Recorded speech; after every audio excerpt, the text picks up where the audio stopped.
Hello, again, viewers.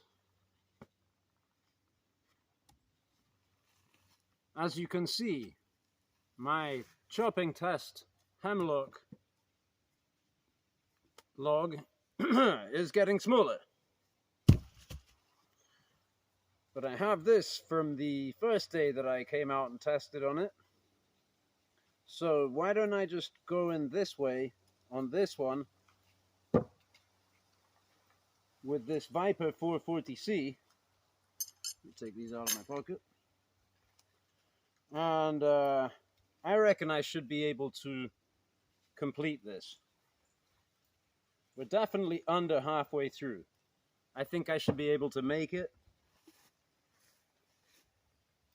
if I give it some welly. Okay, I'm going to start on the minute. That'll make it easy for myself to keep track.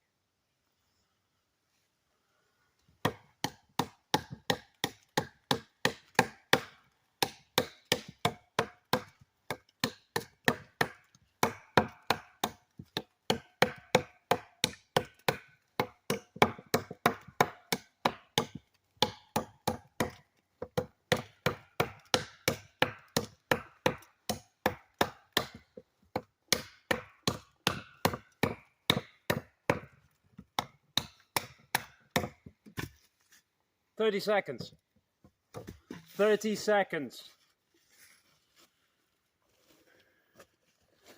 Now, the last time I did this on this piece of hemlock with this knife, I wasn't happy with the footage, so I deleted it. But I seriously chipped the edge on it. But I think that what happened, you see, the traces are there in the knife. You have these deep scratches that I would hypothesize are there from pre-heat treatment.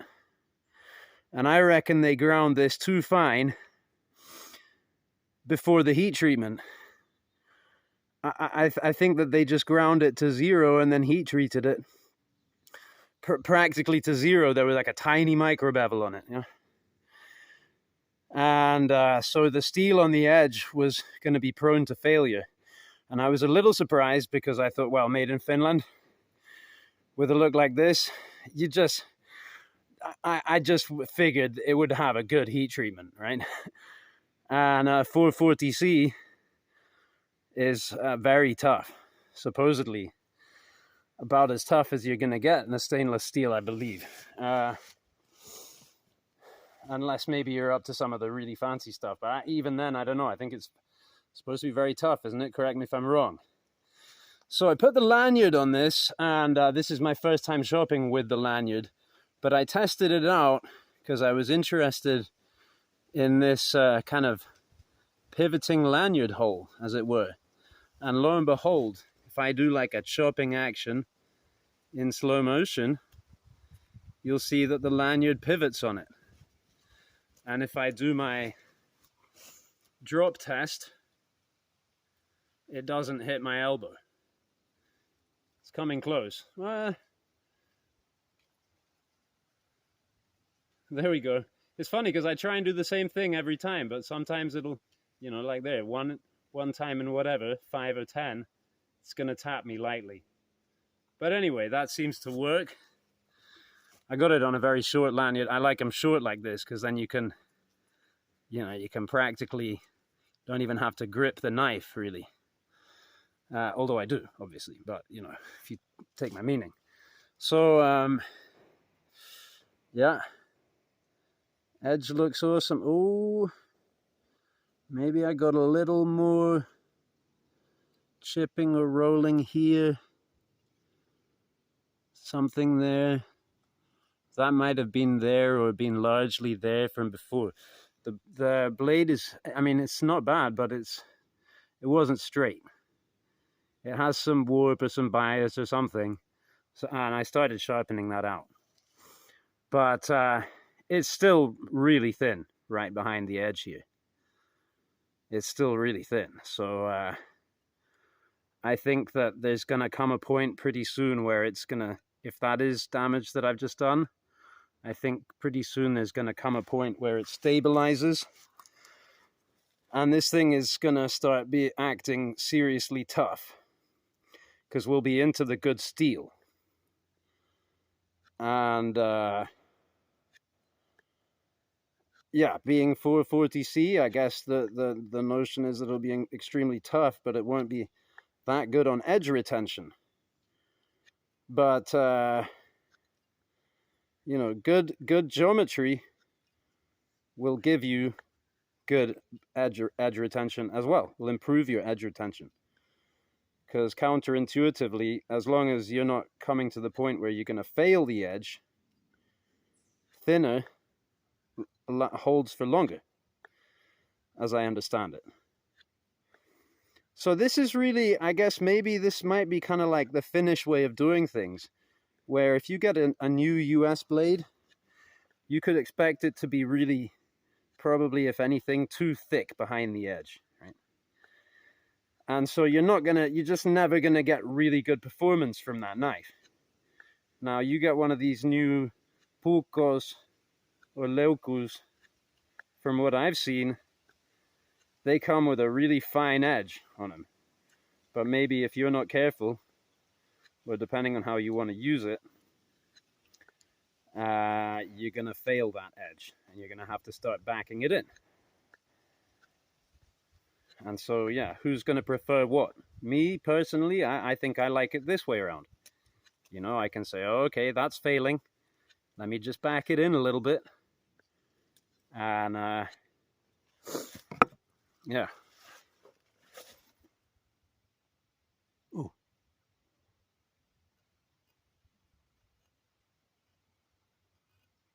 Yeah. It takes an edge. I don't know how well it's going to hold it.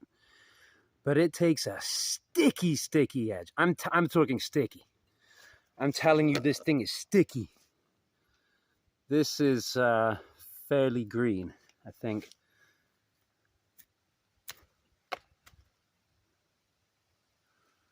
Yeah. Let's try something thick. Try something thick and rugged. Like this somewhat seasoned and somewhat damp split beechwood here.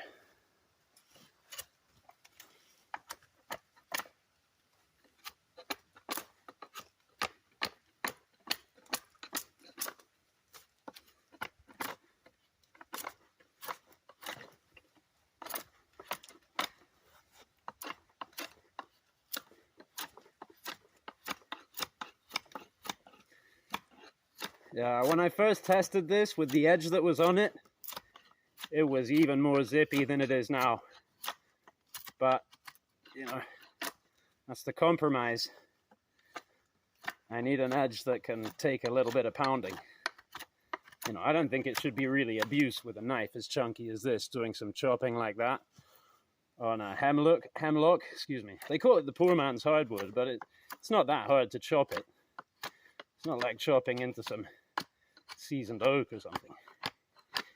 Till you hit a knot. The knots are tough on that wood. So there we go. What was that? A minute. Blethering all the while, right? So yeah, definitely pretty good for debarking. It doesn't feel that heavy, even though it is quite heavy, but the balance is good. And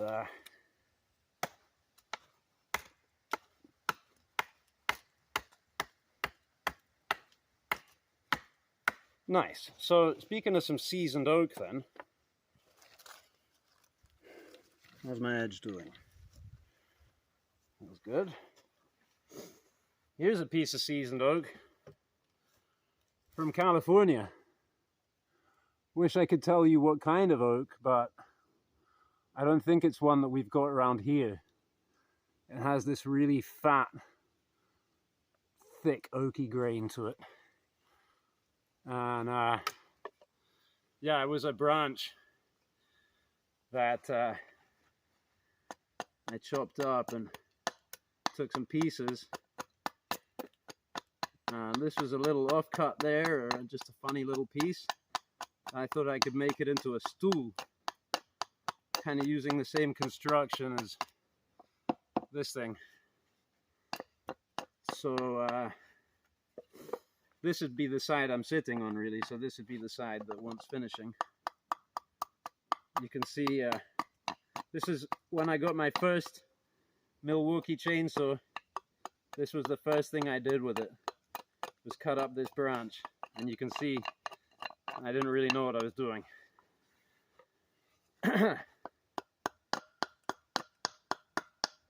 Well, I gotta say, that works a treat. It helps that the oak has taken a bit of a soaking. It was raining last night, this morning. So this damp patch here is nice and easy to cut on. It's not very deep, of course. You take that piece off, take that layer off, and then wet it again. Yeah, I mean, I gotta say, I think that's working amazingly well. It's enjoyable.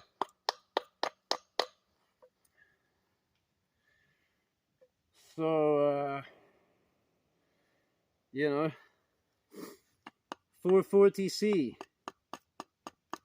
The only context that I've heard anyone talking good things about 440C is maybe in the pure technicality of toughness, or somebody who was comparing the new buck knives in 420HC to the old ones in 440C. And actually, I was listening to Paddy's potato peelers today, and he said that it's a good steel to learn to sharpen using, which I thought was maybe, is that a prank or something? Because I thought the whole deal with buck changing from 440 to 420 was that people said it was a bitch to sharpen. But maybe that's why he's saying it, you know. Learn, I mean, in fact, he did say that. Learn to sharpen 440, and then you can sharpen anything. He said, okay. So maybe that was the point. Maybe that was the point. I went onto the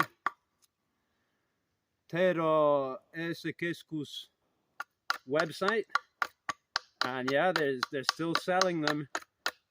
The final run in 2020, and it's advertised as for sale, 199 euros. And so I tried to buy one because at this point I like it, and also my wife likes it. So I said, well, maybe we better get you one, or maybe we better get two. Anyway, I figured, you know, maybe not be a total blade hog, but I'll get one more for now that will have a paracord wrap handle, if I can get it. But I wasn't able to complete the purchase online because it wasn't giving me shipping options, it wasn't recognizing my address, or whatever. So I sent him an email, and hopefully we'll get in touch and we'll figure out a way so I can get one more of these things. And maybe after that I will get more, but you know, how much of it is in the steel? At this point I'm figuring, well, they knew what they were doing with the heat treatment. And I'm sure that 440 is a steel that gets heat treated very rudimentarily and very basically a lot, because it's a cheap steel. But if someone knows, I mean, it's not that cheap, it's the most expensive 440, right? But I mean, it's not super wow, super steel prices. But if someone does a really good heat treatment on it, apparently it's pretty good. You know, if Buck was cutting through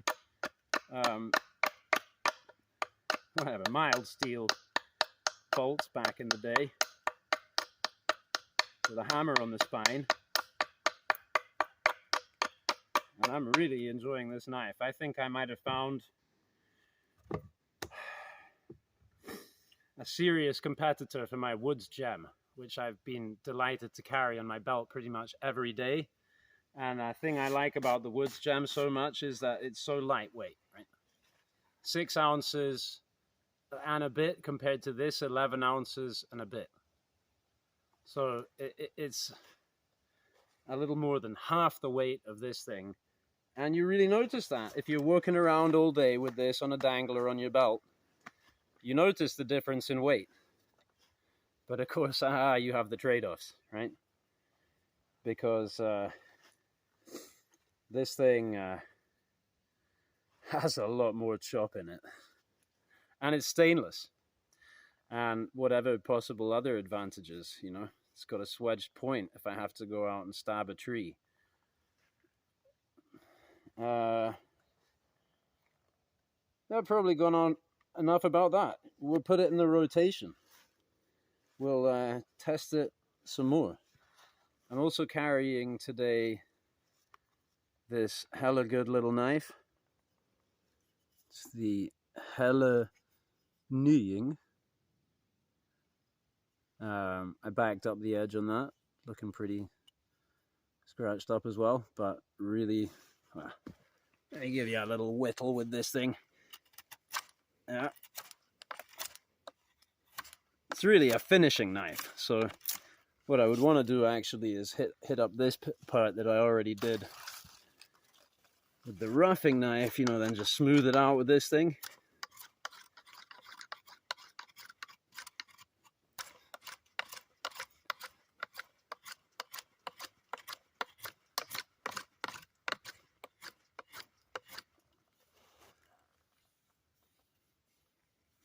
Yes, marvelous. Then, naturally, and as always, in the left pocket, we have a hookbill, the Captain Electro Farm and Field pruner. This thing also whittles stupendously. Not quite so good for finishing, but if you want to make a deep cut in, because of the thin, slicey geometry. What did I just rip off there? See? You can take off some sizable... Oh, let me land another one in the glass there. Oh, close. Okay. And in the right pocket, case Tony Bose, sow belly. I really like the ram's foot blade on this. All the blades are nice, but I just love this ram's foot, little mini ram's foot. Thing, cause like nobody's business. That's good. Excellent little whittling blade. But the spay is beautiful. I mean, I think that that is just such a beautiful, cool, awesome looking spay blade.